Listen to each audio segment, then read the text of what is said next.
పాల్వంచలో ఒక ఉద్యోగం కోసం మొదలైన ఈ తెలంగాణ ఉద్యమం, ఖమ్మం నుంచే మొదలైన ఈ తెలంగాణ ఉద్యమం ఇవాళ తెలంగాణ రాష్ట్రాన్ని సాధించి సగర్వంగా ఇవాళ మనుగూరులో నిలబడి తెలంగాణ రాష్ట్ర ముఖ్యమంత్రిగా మాట్లాడుతుందంటే ఖమ్మం జిల్లా పోరాటం, ఖమ్మం గడ్డ మీద ఉన్న గాలి, ఈ నేల, ఈ నీరు ఆ ఉద్యమ స్ఫూర్తిని నింపి ఇవాళ తెలంగాణ రాష్ట్రాన్ని సాధించినాం.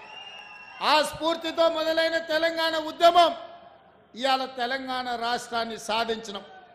సాధించిన తెలంగాణ రాష్ట్రంలో కల్వకుంట్ల చంద్రశేఖరరావు 2 సార్లు 10 సంవత్సరాలు ముఖ్యమంత్రి అయి దళితులకు 3 ఎకరాల భూమి ఇస్తాని, డబుల్ బెడ్రూమ్ ఇల్లు ఇస్తాని, గిరిజనులకు పోడు భూముల పట్టాలు ఇస్తాని, గిరిజనులకు 12% రిజర్వేషన్ ఇస్తాని, మైనారిటీలకు 12% రిజర్వేషన్ ఇస్తాని, ఇంటికో ఉద్యోగం ఇస్తాని ఇవాళ రకరకాల హామీలు ఇచ్చి తెలంగాణ సమాజాన్ని మోసం చేసిండు.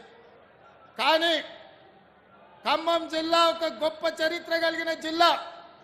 2014 కానీ 2018 కానీ 2023 కానీ ఏ ఎన్నికల్లో బీఆర్ఎస్ పార్టీని నమ్మలేదు, ఈ గడ్డ మీద గెలవనీయలేదు.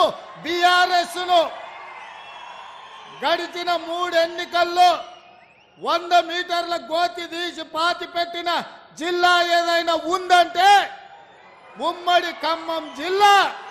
ఈ జిల్లాలో ఉన్న చైతన్యం బీఆర్ఎస్ను బొంద పెట్టించింది. మిత్రులారా, ఇవాళ ఖమ్మం జిల్లా కాంగ్రెస్ పార్టీకి ఎంత ముఖ్యమో మీ జిల్లాకి ఇచ్చిన పదవులను లెక్క పెట్టండి. 9 మంది ఎమ్మెల్యేలు ఉంటే ఇవాళ బట్టి విక్రమార్క గారు ఉప ముఖ్యమంత్రి అయినరు, పొంగులేటి శ్రీనివాసరెడ్డి గారు రెవెన్యూ శాఖ, హౌసింగ్ శాఖ, ప్రచార శాఖ మంత్రి అయినరు, తుమ్మల నాగేశ్వరరావు గారు అత్యంత కీలకమైన వ్యవసాయ శాఖకు మంత్రి అయిన. అంతెందుకు, మొన్న 2 రాజ్యసభ సీట్లుంటే 2 ఒకటి కేంద్ర మాజీ మంత్రివర్యులు శ్రీమతి రేణుకా చౌదరి గారికి కాంగ్రెస్ పార్టీ సోనియమ్మ టికెట్ ఇచ్చి మీ ఖమ్మం జిల్లాకు కాంగ్రెస్ లో ప్రత్యేక ఉంది అని నిరూపించారు.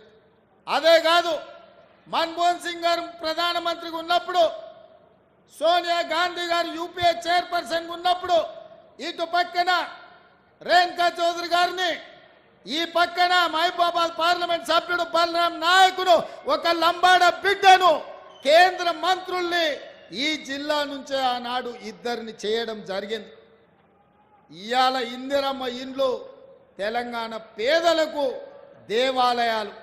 అట్లాంటి ఇందిరమ్మ ఇండ్ల పథకం 4.5 లక్షల కుటుంబాలకు 22,500 కోట్ల రూపాయలతోని అభయస్థంలో భాగంగా ఇందిరమ్మ ఇండ్ల సంక్షేమ పథకం ఇవాళ భద్రాచలంలో రాములవారి ఆశీర్వాదంతో ప్రారంభించుకున్నామంటే ఈ ఖమ్మం జిల్లాకు కాంగ్రెస్ పార్టీ ఇస్తున్న ప్రాధాన్యత, ఖమ్మం జిల్లాలో కాంగ్రెస్ పార్టీకి అండగా ఉన్న మీ ప్రాధాన్యత జాతీయ స్థాయిలో ప్రతి ఒక్కరికి తెలుసు.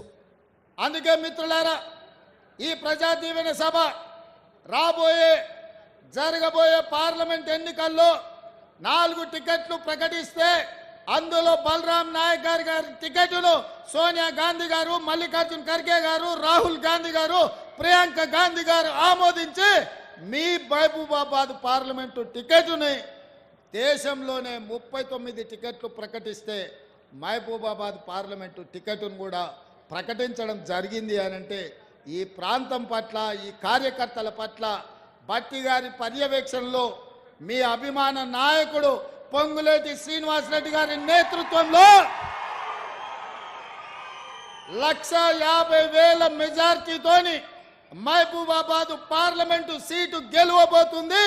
గెలిపించడానికి మీరందరూ కార్యకర్తలు సంసిద్ధులై మొన్న శాసనసభ ఎన్నికల్లో ఎట్లయితే కృషి చేసిండ్రో రేపు పార్లమెంట్ ఎన్నికల్లో కూడా అట్లనే ప్రతి ఇంటికి పోవాలి, ప్రతి తలుపు తట్టాలి, ప్రతి గుండెకు చేరాలి, సోనియమ్మ సందేశాన్ని చెప్పాలి.